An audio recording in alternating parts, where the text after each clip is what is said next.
பொதுவா இந்த ராகு கேது தோஷம் பற்றி ஏற்கனவே வீடியோ வெளியிட்டு இருக்கிறேன்.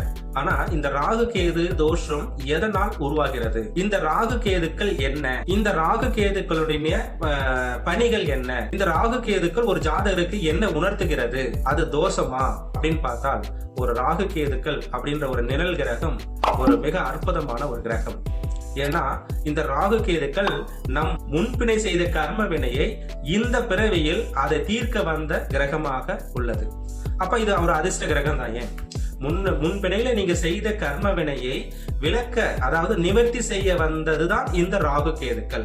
அப்ப இந்த ராகு கேதுக்கள் பொதுவா 1, 2, 7, 8 இருந்தால் அது தோஷம் என்று சொல்லப்படுகிறது.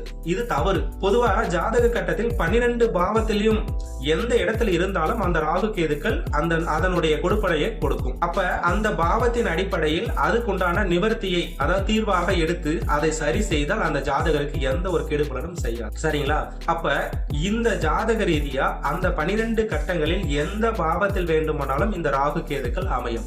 அவ்வாறு அமையும் அந்த ராகு கேதுக்கள் தன்னுடைய முன்பினை செய்த கர்ம வினையை நிவர்த்தி செய்வதற்காக இந்த பிறவியில் ராகு கேதுக்கள் உங்களுக்கு ஒவ்வொரு இடத்திலும் அமர்ந்து அந்த பாவாதிபதியை கொண்டான தன்மையை சுட்டி காட்டுகிறது. என்ன தன்மையை சுட்டி காட்டுகிறது? பொதுவா ஒரு ஜாதகத்துல 7ஆம் இடத்தில் ராகு இருக்கிறது அப்படி என்று சொன்னால் லக்னத்திலே கேது இருக்கும். அப்ப லக்னத்திலே இருந்த கேது இருந்து 7ஆம் இடத்துல ராகு இருந்தால் அந்த ராகு முன் ஜென்மத்தில் நீங்கள் என்னவாக செய்த இந்த கர்மம் என்றால், ஏதாவது ஒரு வகையில திருமணம் ஆன பெண்களுக்கு துரோகம் செய்வது, இல்ல திருமணத்தில் ஏதாவது தடைகள் ஏற்படுத்துவது, ஒரு பெண்ணுக்கு சுபமங்கலம் கூடுவதில் தடை ஏற்படுத்துவது, ஒரு பெண்ணை மானபங்கப்படுத்துவது, நண்பர்களுக்கு துரோகம் செய்வது.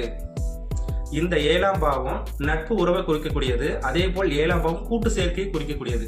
ஏதாவது ஒரு வகையில் கூட்டு சேர்க்கையில் தவறான நற்பலன், தவறான ஒரு சிந்தனையில் நண்பர்களை கொண்டு செல்வது, இல்ல நண்பருக்கு துரோகம் செய்வது, இவ்வாறு பல காரணங்கள் இருக்கிறது. அது முன் ஜென்மத்தில் செய்த இந்த கர்மவினை இந்த ஜென்மத்தில் நிவர்த்தி செய்வதற்காக அந்த 7ஆம் பாவத்தில் ராகு இருக்கிறது. அப்ப அந்த ராகு 7ஆம் பாவத்தினுடைய காரகத்துவம், அதாவது 7ஆம் பாவத்தினுடைய அமைப்பு சாரத்தை நாம் சரி செய்தால் நமக்கு அந்த ராகுவால் எந்த ஒரு கெடுபலனும் செய்யாது. இதுக்கு என்னதான் சார் தீர்வு அப்படின்னு சொன்னீங்கன்னா, அந்த 7ஆம் பாவம் கலத்திரசானம். அப்ப பொதுவா திருமணம் செய்யக்கூடிய ஏழை பெண்களுக்கு மாங்கல்ய தானம் செய்யலாம், ஒரு விஷயம்.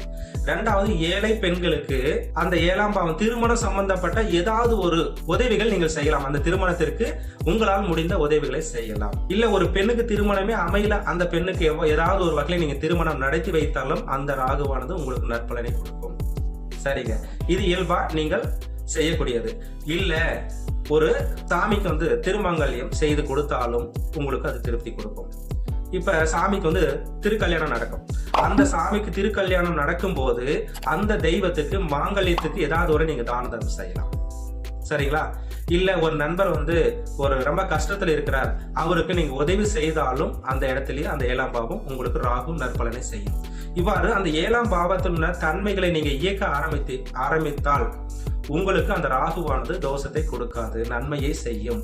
ஆகையால் இந்த 7இல் ராகு இருந்தால் அந்த தோஷம் என்பது உணர்வதை விட அந்த 7ஆம் பாவத்தில் அமர்ந்த ராகுவின் தன்மைக்கேற்ப நீங்கள் வழி நடத்தி கொண்டால் அந்த ராகு உங்களுக்கு நற்பலனை செய்யும்.